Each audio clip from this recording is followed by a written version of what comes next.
Olá, seja muito bem-vindo ao canal Teologia Visual e hoje estamos em Romanos, os capítulos 10, 11 e 12. Vamos iniciar a leitura então? Sem demora, vamos lá. Romanos, capítulo 10. Irmãos, o desejo de meu coração e minha oração a Deus é que o povo de Israel seja salvo. Sei da dedicação deles por Deus, mas é entusiasmo sem entendimento. Pois não entendendo a maneira como Deus declara as pessoas justas diante dele, apegam-se a seu próprio modo de se tornar justos, tentando seguir a lei, e recusam a maneira de Deus. Pois Cristo é o propósito para o qual a lei foi dada. Como resultado, todo o que nele crê é declarado justo. Moisés escreve que o modo pelo qual a lei torna alguém justo exige obediência a todos os seus mandamentos. Mas o modo pela qual a fé torna alguém justo diz: não diga em seu coração: quem subirá ao céu para trazer Cristo para a terra? E não diga: quem descerá ao lugar dos mortos para trazer Cristo de volta à vida? Na verdade, diz: a mensagem está bem perto, está em seus lábios e em seu coração. E essa mensagem é a mesma que anunciamos a respeito da fé. Se você declarar com a sua boca que Jesus é Senhor e crer em seu coração que Deus o ressuscitou dos mortos, será salvo. Pois é crendo de coração que você é declarado justo, e é declarando com a boca que você é salvo. Como dizem as Escrituras, quem confiar nele jamais será envergonhado. Nesse sentido, não há diferença entre judeus e gentios, uma vez que ambos têm o mesmo Senhor, que abençoa generosamente todos os que invocam, todos que o invocam, pois todo aquele que invocar o nome do Senhor será salvo. Mas como poderão invocá-lo se não crerem nele? E como crerão nele se jamais tiverem ouvido a seu respeito? E como ouvirão a seu respeito se ninguém lhes falar? E como alguém falará se não for enviado? Por isso as Escrituras dizem: como são belos os pés dos mensageiros que trazem as boas novas. Nem todos, porém, aceitam as boas novas, pois o profeta Isaías disse: Senhor, quem creu em nossa mensagem? Portanto, a fé vem por ouvir, isto é, por ouvir as boas novas a respeito de Cristo. Mas eu pergunto: o povo de Israel ouviu de fato a mensagem? Sim, eles ouviram. Sua mensagem chegou a toda a terra e suas palavras alcançaram os confins do mundo. Volto a perguntar: será que o povo de Israel entendeu? Sim, eles entenderam, pois já no tempo de Moisés, Deus disse: provocarei seu ciúme por meio de um povo que nem sequer é nação, provocarei sua ira por meio de gentios insensatos. E mais tarde, Isaías se pronunciou com ousadia: fui encontrado por aqueles que não me procuravam, revelei-me àqueles que não perguntavam por mim. A respeito de Israel, porém, diz: o dia todo abri meus braços para eles, mas foram desobedientes e rebeldes. Romanos capítulo 11. Então perguntou: Deus rejeitou o seu povo, a nação de Israel? Claro que não. Eu mesmo sou israelita, descendente de Abraão e membro da tribo de Benjamim. Não, Deus não rejeitou seu povo, que conheceu de antemão. Vocês sabem que as Escrituras dizem a esse respeito? O profeta Elias se queixou a Deus sobre o povo de Israel, dizendo: Senhor, eles mataram teus profetas e derrubaram teus altares. Sou o único que restou e agora também procuram me matar. E vocês se lembram da resposta de Deus? Ele disse: ainda tenho outros 7.000 que jamais se prostraram diante de Baal. O mesmo acontece hoje, pois uns poucos do povo de Israel permaneceram fiéis, escolhidos pela graça de Deus. E se a escolha se dá pela graça de Deus, então não se baseia nas obras deles, pois nesse caso a graça deixaria de ser o que verdadeiramente é, ou seja, gratuita e imerecida. Portanto, a situação é esta: a maioria do povo de Israel não encontrou o que tanto buscava, mas uns poucos, aqueles que Deus havia escolhido, o encontraram, enquanto o coração dos demais foi endurecido.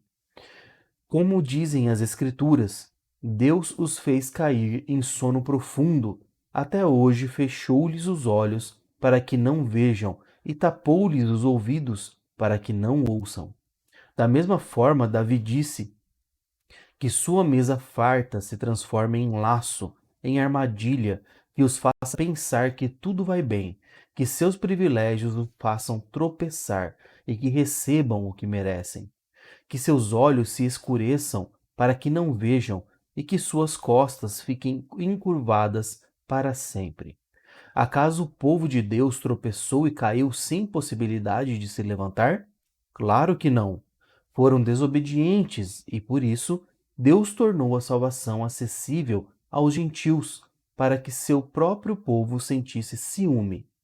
Se os gentios foram enriquecidos porque os israelitas fracassaram ao rejeitar a salvação que Deus lhes oferece, imaginem como será maior a bênção para o mundo quando Israel for plenamente restaurado. Dirijo-me especialmente a vocês, gentios, e uma vez que fui designado apóstolos aos gentios, enfatizo isso, porque desejo que, de algum modo, o povo de Israel sinta ciúme e assim eu possa levar alguns deles à salvação.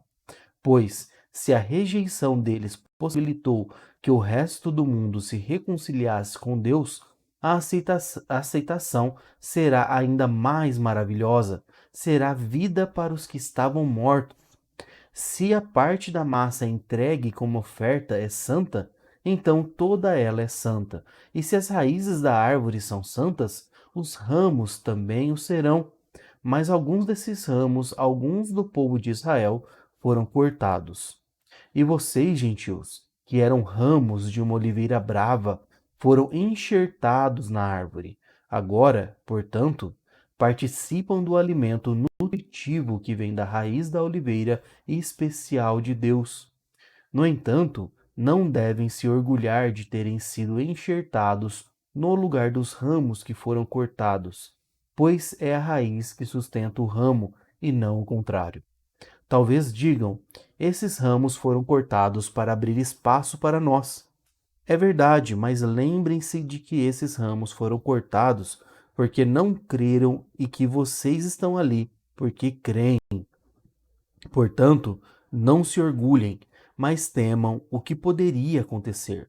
Pois, se Deus não poupou os ramos naturais, também não poupará vocês. Observem como Deus é, ao mesmo tempo, bondoso e severo. É severo com os que lhe desobedecem, mas é bondoso com vocês, desde que continuem a confiar em sua bondade. Mas, se deixarem de confiar, também serão cortados. E, se o povo de Israel abandonar sua incredulidade, será enxertado novamente, pois Deus tem poder para enxertá-los de volta na árvore. Vocês eram, por natureza, o ramo cortado de uma oliveira brava. Portanto, se Deus se mostrou disposto a fazer algo contrário à natureza ao enxertá-los em sua árvore cultivada, estará ainda mais disposto a enxertar os ramos naturais de volta na árvore da qual eles fazem parte. Irmãos, quero que vocês entendam este mistério para que não se orgulhem de si mesmos. Alguns do povo de Israel têm o coração endurecido, mas isso durará até que o tempo dos gentios se complete. E assim todo Israel será salvo, como dizem as Escrituras: o libertador virá de Sião e afastará Israel da impiedade. E esta é a minha aliança com eles: eu removerei seus pecados. Muitos do povo de Israel agora são inimigos das boas novas, e isso beneficia vocês, gentios. No entanto, porque ele escolheu seus patriarcas, eles ainda são o povo que Deus ama, pois as bênçãos de Deus e o seu chamado jamais podem ser anulados. Em outros tempos, vocês gentios foram rebeldes contra Deus, mas agora, por causa da desobediência deles, vocês receberam misericórdia. Agora eles são os rebeldes, e Deus foi misericordioso com vocês, para que eles também participem da misericórdia dele. Pois Deus colocou a todos debaixo da desobediência, para que de todos tivesse misericórdia. Como são grandes as riquezas, a sabedoria e o conhecimento de Deus! É impossível entendermos suas decisões e seus caminhos, pois quem conhece os pensamentos do Senhor, quem sabe o suficiente para aconselhá-lo? Quem lhe deu primeiro alguma coisa para que ele precise depois retribuir? Pois todas as coisas vêm dele, existem por meio dele e são para ele. A ele seja a glória para sempre. Amém. Último capítulo de hoje, capítulo 12 de Romanos. Portanto, irmãos, suplico-lhes que entreguem seu corpo a Deus por causa de tudo que ele fez por vocês, que seja um sacrifício vivo e santo, do tipo que Deus considera agradável. Essa é a verdadeira forma de adorá-lo. Não imitem o comportamento e os costumes deste mundo, mas deixem que Deus os transforme por meio de uma mudança em seu modo de pensar, a fim de que experimentem a boa, agradável e perfeita vontade de Deus para vocês. Com base na graça que recebi, dou a cada um de vocês a seguinte advertência: não se considerem melhores do que realmente são. Antes, sejam honestos em sua autoavaliação, medindo-se de acordo com a fé que Deus nos deu. Da mesma forma que nosso corpo tem vários membros, e cada membro uma função específica, assim também é com o corpo de Cristo. Somos membros diferentes do mesmo corpo e todos pertencemos uns aos outros. Deus, em sua graça, nos concedeu diferentes dons. Portanto, se você tiver a capacidade de profetizar, faça-o de acordo com a proporção de fé que recebeu. Se tiver o dom de servir, sirva com dedicação. Se for mestre, ensine bem. Se seu dom consistir em encorajar pessoas, encoraje-as. Se for o dom de contribuir, dê com generosidade. Se for o dom de se for o de exercer liderança, lidere de forma responsável. E se for o de demonstrar misericórdia, pratique-o com alegria. Amem as pessoas sem fingimento, odeiem tudo o que é mal, apeguem-se firmemente ao que é bom. Amem-se com amor fraternal e tenham prazer em honrar uns aos outros. Jamais sejam preguiçosos, mas trabalhem com dedicação e sirvam ao Senhor com entusiasmo. Alegrem-se em nossa esperança, sejam pacientes nas dificuldades e não parem de orar. Quando membros do povo santo passarem por necessidade, ajudem com prontidão, estejam sempre dispostos a praticar a hospitalidade. Abençoem aqueles que os perseguem, não os amaldiçoem, mas orem para que Deus os abençoe. Alegrem-se com os que se alegram e chorem com os que choram.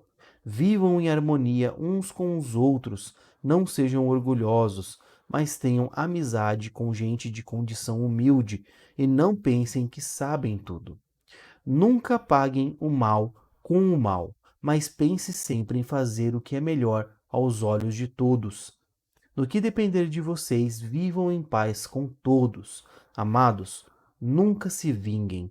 Deixem que a ira de Deus se encarregue disso, pois assim dizem as Escrituras: a vingança cabe a mim, eu lhes darei o troco, diz o Senhor. Pelo contrário, se seu inimigo estiver com fome, dê-lhe de comer. Se estiver com sede, dê-lhe de beber. Ao fazer isso, amontoará brasas vivas sobre a cabeça dele. Não deixem que o mal os vença, mas vençam o mal praticando o bem. Amém? Palavras maravilhosas, né? A gente vê aqui a respeito do corpo de Cristo, como cada um tem os seus dons, como, né, Deus distribuiu, como Deus fez, né, todos nós com dons distintos, né, para servir de acordo com a vontade dele, para a glória dele, jamais para a nossa própria glória. Nós não sabemos de tudo, né? Igual eu disse alguns versículos aqui atrás, né? Que a gente não sejamos orgulhosos, não pensamos para que nós não pensamos que nós saibamos, que nós sabemos de tudo, mas que a gente procure nele, né? A verdadeira sabedoria e que a gente sempre faça o bem. Inclusive, esse último versículo ele é bem conhecido, né? Vençam o mal, né? Praticando o bem, né? Bom, é isso. Espero que tenha sido edificante a palavra. Façam um momento de oração, reflitam sobre essas palavras, voltem, leiam por si mesmos também algumas partes, né? Para fixarem essa mensagem. Forte abraço a todos e nos vemos amanhã. E vamos ler 4 capítulos para encerrar Romanos e depois chegará o livro de 1 Coríntios. Muito obrigado a todos, forte abraço.